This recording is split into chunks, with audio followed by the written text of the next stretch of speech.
이제 해외를 통해서 국내 시장으로 들어오는 시간입니다. 해외로 보는 국내 전략. 오늘은 어떤 종목들을 말씀해 주실지 두 분 만나볼게요. 신일섭 소장 그리고 김덕호 FA 나오셨습니다. 안녕하세요. 네, 안녕하세요. 어서 오세요. 자, 간밤 뉴욕 증시 좋지 않았기 때문에 오늘 우리 국내 증시도 오전장에는 적어도 하락을 보일 것으로 예상이 되고 있습니다. 이 하락을 기회 삼을 수 있는 종목들을 찾아봐야 될 것 같은데요. 김덕호 FA 먼저 간밤 미국장과 연결되는 관심주 어떤 겁니까? 네, 우선 이제 국내에서 좀 소개드릴 만한 종목은 화승엔터프라이즈를 좀 소개드리겠습니다. 사실 이제 어떤 신발, 그러니까 재화 관련된 업체로 네. 지금 잘 알려져 있는데요. 오늘 이제 유독 이 종목을 소개드리는 원인 중 한 가지가 사실 지금 미국 증시도 마찬가지로 지금 3대 증시가 하락했던 원인이 이제 10년물 국채금리가 다시 1.7%포인트 맞아요. 또 돌파를 했다. 뭐 그런 부분들 때문에 지금 우려감들이 또 나타나면서 다시 이제 금리 인상기가 조금 앞당겨지지 않겠느냐. 각국의 어떤 금리 인상 부분이 앞당겨지지 않겠느냐라는 그 우려감 때문에 지금 증시가 다시 요동을 치고 있는 겁니다. 근데 어제 이제 마찬가지로 FOMC에서 발표를 했듯이 지금 앞으로의 어떤 경제 성장성, 그러니까 GDP라든가 이런 부분들을 올해 2021년도를 지난 4.5%에서 4%대에서 6.5%까지 지금 끌어올렸다는 것은 결국 그만큼 올 한 해에서의 그 경기, 미국에서의 경기 반등세라든가 이런 것이 굉장히 큰 효과가 나타난다는 것을 좀 시사를 하다 보니까 그만큼 물가 부분들도 조금 더 단기적인 입장에서는 가파르게 회복을 할 수 있다는 것이 그 시장에서의 해석인 것 같습니다. 그러다 보면은 결국은 이제 국채 금리가 올라가는 원인도 이제 우리가 그간의 금리가 상대적으로 물가 대비해서 따라오지 못했던 기저 효과 때문에 올라가는 건데 그러면 이제 결국 제품으로 봤을 때나 우리가 매출 시장, 그러니까 물건 재화 부분들을 좀 보셨을 때는 어떻게 해석을 하시느냐? 인플레이션 인플레이션의 그 수혜를 받을 수 있는 업체들을 선별한다는 거죠. 그러다 보면 결국에는 우리가 경기 소비주라든가 아니면은 우리가 임의 소비자라든가 의류주라든가 이런 업종들이 거론이 될 수밖에 없는데 여기에 이제 화승 엔터프라이즈가 좀 비슷한 게 이제 해외에서는 또 나이키가 있습니다. 나이키 같은 경우에 이제 많은 분들이 다 아시다시피 브랜드 재화를 또 이렇게 운영을 하다 보니까 여기에서 그 브랜드 가치들이 사실은 지난 한 해 동안은 어떻게 보면은 코로나 이슈 때문에 그만큼 매출을 제대로 잡히지 못했었고 여기에 더불어서 그 브랜드 가치에 대비했을 때는 조금 매출보다는 기대감 때문에 먼저 선행해서 주가가 좀 올라갔습니다. 근데 지금 최근에서는 증시가 조정이 왔음에도 다시 여기서 오히려 증시 조정에 불과하고도 나이키 같은 종목들이 올라가는 원인은 그만큼 이제 백신이 접종이 이루어지면서 결국에는 어떤 내구재라든가 아니면은 실제로 밖으로 나갔을 때 외출복 그리고 의류주들 이런 종목들이 같이 부응을 하게 되고 여기에 인플레이션 해지 효과가 나타나는 겁니다. 오히려 인플레이션이 발생을 하게 됐을 때는 사실 주식시장 입장에서는 또 어떤 국제금리라든가 아니면은 선물 가격들이 먼저 들썩이다 보니까 여기 상대적으로 포지션이 약하게 됩니다. 근데 미국도 마찬가지로 지금 이런 시장 속에서의 어떤 그 인플레이션을 오히려 수혜를 받을 수 있는 업종들로 집중을 하다 보니까 여기 이제 나이키 같은 종목들이 향후 주가에 대한 상승 부분이 높아지고 있다라고 말씀드릴 수 같고요. 국내에서 이제 화승 엔터프라이즈도 마찬가지로 지금 브랜드 재화를 취급을 하고 있습니다. 아디다스라든가 리북이라든가 이런 어떤 재화를 만들고 있는데 전년에도 마찬가지로 작년 매출이 이제 그 지난 2019년도 대비했을 때 약 1% 정도 매출이 감소를 했습니다. 그러니까 올해 매출 부분들은 다소 우리가 소비재인에도 불구하고 특히 이제 잘 방어를 했다라는 이야기가 많이 거론됐었는데 문제는 이제 당기 순이익면과 영업이익 부분들에서 그 타격폭이 아무래도 상당 부분 컸었다는 점을 좀 감안한다면은 올 한 해 동안에 그 흑자 전환이 되는 부분들을 주목해야 될 것은 이 영업이익 부분이다라는 부분들 특히 이제 영업이익 부분들에서의 그 흑자 부분들이 좀 더 늘어나는 것에 초점을 두시면서 접근을 하셔야 된다고 좀 말씀드릴 수 같고요. 주가 자체로 보시더라도 사실은 여전히 코로나 사태의 그 이전의 주가를 회복하지 못했습니다. 네. 매출 부분이 탄탄하게 다져졌음에도 불구하고 여전히 그 주가가 회복을 하지 못했다라는 것은 오히려 화승 엔터프라이즈에게 있어서는 다시금 그 주가의 자리매김을 다시 확인할 수 있는 위치다라고 좀 말씀드리면서 국내에서의 어떤 매출 시장만을 갖고 있는 것이 아니라 중국과 유럽과 같은 경기 회복이 점점 더 빨라지고 있는 그리고 접종이 굉장히 빨리 일어난 국가들을 대상으로서의 매출도 충분히 잡고 있기 때문에 그 수혜가 올 한 해 동안은 조금 더 가시화될 수 있다라는 부분에서 화승 엔터프라이즈를 소개드리도록 하겠습니다. 그렇죠. 경기 회복의 수혜주다, 인플레이션의 수혜주다 이렇게 보시면 되겠죠. 뭐 아디다스, 리복 등 브랜드 가치도 회복세를 띠고 있고요. 매출도 잘 잡히고 있습니다. 주가 상승 여력 더 추가적으로 열려 있다라고 말씀해 주셨고요. 화생엔터프라이즈 살펴봤고요. 이번에는 신일수 소장님 어떤 네, 종목입니까? 저는 동원산업입니다. 그리고 미국 주식은 프레시 델몬트 프로듀스. 델몬트요? 예, 네. 델몬트요. 바로 그 델몬트입니다. 아, 응팔에서 나왔던 델몬트 병의 추억. 바로 그거예요. 그 티커는 FDP예요.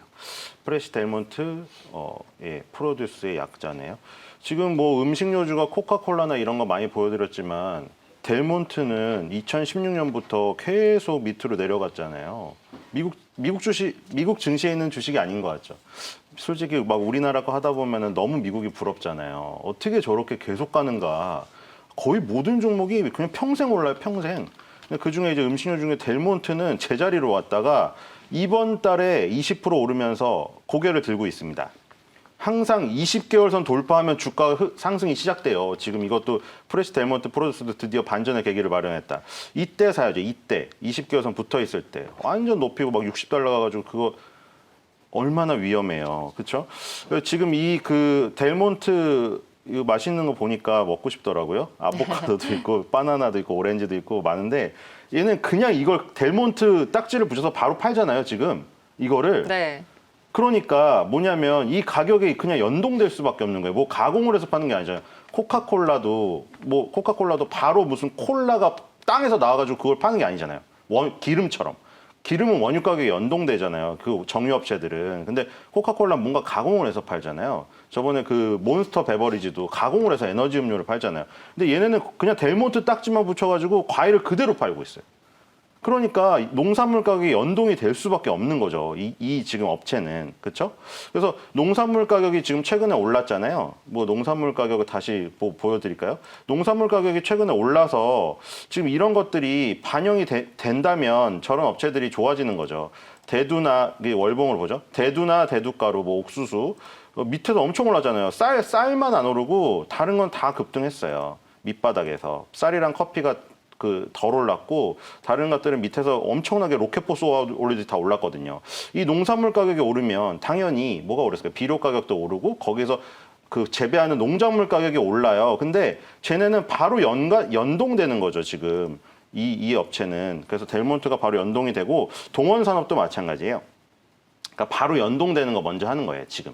그러니까 뭐냐면 딱 비교를 할게요. 동원산업하고 동원 FMB가 있잖아요, 우리나라에. 그렇죠?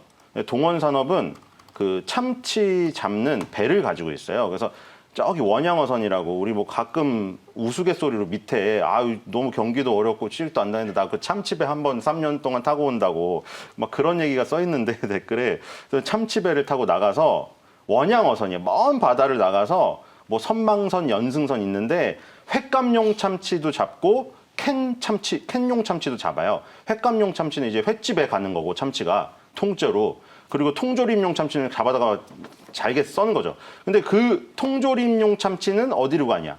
동원 FMB로 간다. 동원 FMB, 동원 푸드 앤 베버리지, 우리 왕만두 만들고 그 업체 있죠. 근데 그 동원 FMB는 초반엔 안 좋을 수 있어요. 뭐냐면 국제 참치 가격이 오르면 아까 델몬트도 마찬가지죠. 국제 농산물 가격이 오르면 과일을 그대로 델몬트 딱지를 붙여 파니까 바로 올라요. 농산물 가격이 연동돼서. 그리고 동원산업도 바로 국제 참치 가격이 오르면 참치를 파는 업체니까 그대로 연동해서 올라요. 근데 동원 FMB는 참치 캔을 만드는 업체잖아요. 그러면은 참치 캔 가격은 최종 소비자한테 가기 때문에 그 가격을 올리기 전까지는 참치 가격이 오른 거를 마진으로 연결시킬 수가 없어요. 맞죠? 그래서 인플레이션 초기에는 동원산업이 먼저 오른다고 생각을 하셔야 돼요. 동원산업이. 참치 가격이 오르니까 참치를 네. 배로 끌어다 그대로 파니까 참치 가격이 오르면 동원산업이 이득이죠. 동원 FMB가 이득이려면 어떻게 해야겠어요? 참치 가격이 인상됐습니다. 사조 참치, 동원 참치, 오늘부터 참치캔 가격을 얼마 인상하기로 했습니다. 뉴스가 나오면 네. 그때 움직이는 거예요. 그래서 동원산업이 먼저이기 때문에 먼저 가지고 왔고, 그리고 왜 델몬트 프로듀스랑 또 연결고리가 있어요. 2008년에 빅 딜이 있었잖아요. 6월 달에 3억 6,300만 달러를 주고 미국 델몬트의 참치캔 사업 부분 스타키스트를 인수한 게 바로 동원산업이에요. 네. 델몬트가 참치캔 사업부 넘겨주고 과일에 집중했죠. 동원산업은 스타키스트가 미국 참치캔 1위 업체거든요. 그래서 요즘 뉴스 나온 것들을 보면은 코로나19 사태여서 집에 머물면서 농작물을 경작을 하고 집에 들어와서는 카지노 게임을 즐기면서 그 위에는 책상에 뭐가 있었다? 스타키스트의 참치캔이 있었다. 그 스타키스트 실적이 좋게 나왔잖아요. 그래서 동원산업의 자회사이기 때문에 그 부분도 있었고, 그리고 지금 인플레이션 얘기가 계속 나오고 있기 때문에 결과적으로는 농산물 가격, 참치 가격, 소고기, 돼지 가격 다 오르기 때문에 이거를 그대로 갖다 파는 업체들이 일단 수혜를 보게 되죠. 그래서 동원산업의 주가를 보시고 동원 F&B를 네. 주가를 보세요. 동원산업은 지금 이미 올라서 20개월 선 돌파해서 위로 올라가 있고, 동원 F&B는 이제 20개월 선에 머리를 박고 있다. 그래서 동원산업 사시고 그 다음에 동원 F&B는 그 뉴스 나오면 사면 된다. 이렇게 네. 결론이 되겠습니다. 저희가 최근에 계속해서 이 시간에 이야기하는 종목들의 그 섹터를 보면은 뭐 항공, 여행 관련, 이 놀자주라고 하죠, 일명. 이 여가 관련 종목들이 먼저 또 보였고요. 화장품이나 의료 쪽 많이 소비하는 그런 쪽에서도 상승이 도드러지고 있습니다. 또 여기에 식료품 관련주들도 함께 챙겨보셔야 될 것 같습니다. 동원산업 선택해 주셨습니다. 자, 소비주는 소비주고요. 우리가 또 다른 섹터에서는 어떤 종목을 찾아볼 수 있을까요? 결국 이제 지금 경기 회복에 더불어서 금리 얘기가 나온다는 것은 이런 시점에서는 사실 인버스나 고버스 투자하신 분들 좀 많으셨는데요. 오히려 이제 금융주를 한번 다시 인버스 개념으로 같이 포트에 편입을 해보시는 것도 나쁘진 네. 않습니다. 그래서 제가 오늘 이제 또 다시 한 번 더 두 번째로 제가 소개드릴 종목은 바로 신한지주인데요. 이제 해외 종목을 좀 언급을 드리자면은 이제 JP 모건이나 뱅크 오브 아메리카가 있는데 오늘은 국제금리 오르면서 그렇죠. 은행주 오늘도 좋더라고요. 마찬가지로 은행주들이 좀 많이 이렇게 올라가는 상황인데 제가 뱅크 오브 아메리카를 굳이 선별한 이유는 지금 과거에 이제 JP모건 같은 경우에는 이미 이제 1위 상업은행으로서의 그 입지가 이미 있었고, 그다음 2위가 이제 뱅크 오브 아메리카가 그 입지를 다져가고 있는 상태입니다. 근데 사실 이제 JP모건 같은 경우에는 이제 이미 어느 정도 이제 그 금융 지주사의 그 영향이 굉장히 커지면서 투자 부분이라든가 이런 것의 그 확장성이 굉장히 커지다 보니까 사실 상대적으로 주가에 대한 회복 부분들이 오히려 먼저 갔습니다. 근데 이제 뱅크 오브 아메리카 같은 경우는 아직도 여전히 이제 대출 부분이라든가 이런 어떤 상업성, 그러니까 예대 마진 부분들에서 그 기대감들이 높아지다 보니까 최근 들어서 다시 이렇게 조금 가파르게 해보고 있다는 점을 좀 집어드릴 수 있을 것 같은데요. 제가 왜 금융지주사 중에서 신한지주를 제가 뽑아드렸냐라는 부분에서 좀 의문을 가시는 분들이 많으신데, 과거 이제 신한지주 같은 경우에는 이제 이미 우리가 잘 알고 있는 뭐 라임 펀드 사태라든가 뭐 옵티머스 뭐 이런 사태들이 굉장히 터지게 되면서 여기에 이제 기존에 이때 신한지주를 거래를 하시던 분들의 그 투자 파트를 거래하시던 분들이 실망감을 엄청나게 나타내면서 대거 이탈을 하게 됩니다. 그러다 보니까 사실 팬데믹 때 주가가 떨어진 영향도 있었지만 여기에 더불어서 고객 이탈들이 더 심화가 됐었던 거죠. 오히려 이제 금리가 제로 금리로 떨어지고 있는 상황이고, 여기에 이제 은행주들이 어떻게 보면 예대 마진으로 버티지를 못하고 있는 상황에서 이제 고객 이탈까지 일어나다 보니까 사실 그 삼중고가 같이 일어났는데, 신한지주 같은 경우에는 아시다시피 지주 사격으로 있는 상태고, 여기 이제 지난 2018년도, 2019년도 넘어오면서 오렌지라이프를 KB와 같이 인수전을 하다가 결국은 이제 신한지주 쪽으로 편입이 됐습니다. 그렇게 되다 보니까 지금 보험 영업도 사실은 단기적인 어떤 그 주식시장의 화랑 때문에 고객들이 보험 상품들을 해지를 하면서 다 지금 투자 쪽으로 가려고 하니 신한투자가 마찬가지로 했던 어떤 그 실망감들이 고객의 이탈을 더 가속화를 시켰다는 거죠. 그러다 보니까 지금 현재 신한지주에서 사실상 메리트로 볼 수 있는 게 예대 마진 부분, 그리고 뭐 이제 보험 파트 부분들인데, 사실 경기 회복이 됐을 때 여기 이제 금리 인상이 되면은 가장 먼저 수혜를 받는 주가 보험주 그리고 은행주라고 얘기를 합니다. 우리가 금융주라고 이야기를 하지만 명백하게 우리가 금리의 그 수혜를 보는 것은 보험과 보험과 은행이라는 부분을 말씀드리는 것이, 보험사 입장에서는 국채를 꾸준하게 매입을 하는 그 성향 자체가 여서의 안정성들, 그러니까 경영 안정성과 그리고 어떤 보험료에 대한 어떤 부담률을 좁힐 수 있다는 그 수혜가 나타나고요. 은행들은 마찬가지로 앞서 말씀드린 것처럼 우리가 예금과 대출 간에서 그 마진율이 굉장히 향상이 되기 때문에 여기서 이제 그 수혜를 보는데, 사실 뭐 우리가 굉장히 뭐 금융지주사들이라고 하면은 뭐 우리지주도 있었고 아니면 뭐 하나금융지주 이런 업체들이 사실 투자 쪽에 또 많이 있었습니다. 근데 오히려 하나금융지주가 이제 치고 올라오게 되면서 다시 그 주가를 빠르게 회복했던 원인 중 한 가지가 그 신한에서의 그 고객 이탈이 너무 많다 보니까, 또 그리고 예대 마진이 아직까지 제로금리다라는 부분에서 그 시장의 안도감들이 주가를 오히려 그 투자 쪽에 집중을 시켰다는 겁니다. 그러다 보니까 증권주들이 먼저 튀는 격처럼 같이 지주사들도 투자 부분에서 수혜가 났던 업체들이 먼저 뛰었다라는 부분을 소개드린다면은 앞으로에 조금 바라보실 때 그 신한지주도 마찬가지로 지금은 이제 이 예대 마진, 그러니까 본디 은행주의 그 수혜로 초점을 맞췄을 때는 그만큼 다시 부각이 될 가능성이 높다는 점에서 신한지주를 조금 더 강조를 드리도록 하겠습니다. 네. 자, 은행주들이 계속해서 한 번씩 꾸준히 고개를 들고 있고요. 아직까지도 가격 메리트가 있는 자리이기 때문에 우리가 지속적인 관심은 필요하되 일단은 대형주 위주로 좀 보셔야 될 것 같습니다. 신한지주 선택해 주셨네요. 자, 신일섭 소장님의 다음 종목도 들어볼게요. 예, 오늘은 시장을 방어하기 위해서 그리고 인플레이션 해지하기 위해서 다 음식료주를 준비했죠.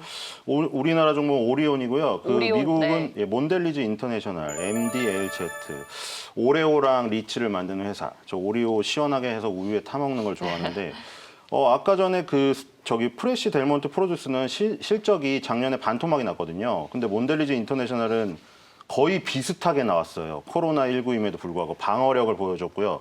대신에 뭐 성장성이 부각이 안 돼서 뭐 더 올라가지 못했는데 지금 박스권 상단을 뚫고 있기 때문에 얘도 신고가를 얼마 뒤에 갈 것 같고요. 오리온 저는 꼬북집 초코추로스 아직도 못 먹어봤거든요. 없던데요. 편의점 갔는데. 맛있어요.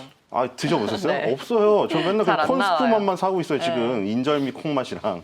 이제 초코추로스 먹고 싶은데 초코추로스가 드디어 그래서 인기가 너무 많아서 하와이의 샘스 클럽에 지금 판매를 시작한다고 합니다. 하와이를 먼저 공략한 다음에 본토로 가는 거거든요. 이제 미국 본토를 공략하면 큰 거고 인도에 또 공장을 세웠잖아요. 지금 아주 전격적으로 나가고 있어요.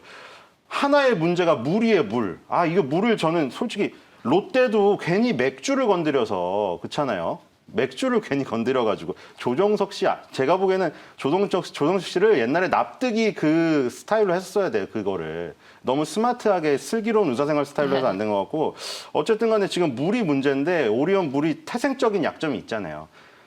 두 개의 태양이 있을 수 없어요. 하늘에. 그래서 제주 삼다수가 있기 때문에 제주도에서 뽑아낸 용암수를 판매처를 굉장히 제한을 했어요. 지금 풀리긴 했지만 그래서 오리온이 택한 게 지금 닥터유 브랜드가 되게 잘 나오거든요. 네. 가정 간편식으로 해서 그 닥터유가 중국에서 지금 대박이 터졌어요. 그래서 닥터유를 앞에 갖다 붙였어요. 지금 닥터유 용암수를 했는데 그게 먹혀야 돼. 그게 먹혀야 되는데 일단 꼬북칩이랑 인도 진출 이게 있고 그리고 이 곡물 가격을 이제 연동시키는 게 뭐 롯데리아 그 뭐 맥도날드 이런 데서 다 인상을 하고 있잖아요. 과자 가격 인상도 결국 일어나고 질소 과자라고 더 놀림을 받을 거예요.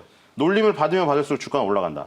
그리고 이건 우스갯소리일 수도 있는데 브레이브걸스가 굉장히 지금 역주행으로 역주행했죠. 떴잖아요. 네. 근데 거기에 꼬북저라는 분이 계세요. 멤버 중에. 근데 지금 꼬북칩 모델로 해달라고 지금 오리온한테 총 공세를 펼치고 계세요. 팬들이. 그래서 지금 뭐를 하고 있냐면 오리온을 사요. 오리온을 그래요? 3천만 원, 4천만 원씩 사요. 오, 그래서 실계좌 인증을 오리온 회사 담당자한테 보내야 돼요. 재밌네요.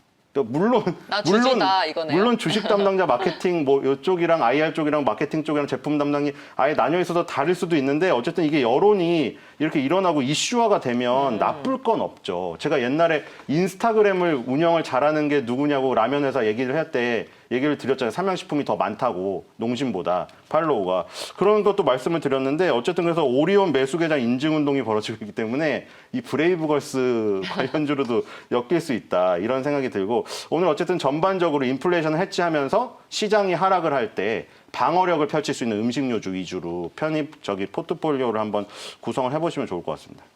네, 재밌네요. 오리온의 연결고리를 찾아봤습니다. 꼬북칩으로 시작해서 꼬북칩으로 끝나는 느낌인데요. 자, 오늘 네 종목은요. 화생엔터프라이즈, 동원산업, 신한지주, 오리온, 소비 쪽과 금융 쪽에서 네 종목을 선택해 주셨습니다. 오늘 잠깐 시간이 남았으니까 짤막하게 오늘의 투자 전략을 좀 들어보고 싶은데요. 하락으로 출발을 하겠고요. 뭐 바이오 사이언스는 오늘도 상한가를 갈지도 궁금하고요. 시장 전략 어떻게 찾을까요? 오히려 이제 침착할 때죠. 그러니까 동요가 돼서 이제 이런 시장에서 너무 급박하게 걱정을 하시기보다는 지금은 조금 안정을 찾으셔야 된다고 말씀드릴 것 같고요. 사실 이제 어제 FOMC가 이제 FOMC에서의 그 결과가 나오기 전까지 그 국채 금리도 마찬가지로 1.89%까지 상승했습니다. 그러니까 이 말씀은 이제 어제 오르지 못했던 것이 오늘 다시 올랐다라는 부분이고 이 탄력이 이제 우리 국내 장중에서 끝나가고 이제 막 해외 장이 개장하기 전에 금리가 계속 급등을 막 그렇게 하더라, 막 들썩이더라 하는 것이 결국은 그만큼 그만큼의 어떤 우리가 장기 국채 금리라고 하는 것은 앞으로의 그 10년간의 그 상황들을 추이를 봤을 때 단기 금리보다 더 높게 평가가 될 수밖에 없습니다. 그러다 보니까 먼저 10년물 국채 금리가 올라가고 나서 그 다음에 또 이제 우리가 인플레이션이라든가 이런 부분들이 또 추이가 따라오게 되는 경향인데 이런 시점에서는 오히려 우리가 인플레이션이라든가 이런 업체와 관련되어 있는 상대적으로 우리가 어떤 금리에 대해서의 부분들을 조금 해지할 수 있는 방어 전략들을 잠시 세우셨다가 또 장중 매매가 또 활성화되시는 분들은 오히려 뭐 바이오 사이언스 같은 이런 어떤 매력적인 어떤 뜨거운 감자들을 한번 공략해 보시는 것도 좋은 전략이 되지 않을까라고 판단하고 네, 있습니다. 알겠습니다. 신 소장님도 한 말씀 해주세요. 네, 일단 그 전강 후약. 전강이요? 그러니까 그쵸. 약으로 시작하는데 후는 더 약해요. 아, 이게 그리고 강하게 시작해도 약하게 끝나고. 이게 전강 후약이 계속 일어나요. 전약 후약이든 전강 후약이든. 그래서 제가 계속 말씀드린 대로 지금 제가 보기에는 시가총액 1, 2위를 볼모로 잡아놓고 밑단을 때리고 있거든요. 그리고 마지막에는 시가총액 1, 2위마저 던진다. 그러니까 결국 이 변동성을 이용해서 포트폴리오를 교체하셔야 돼요.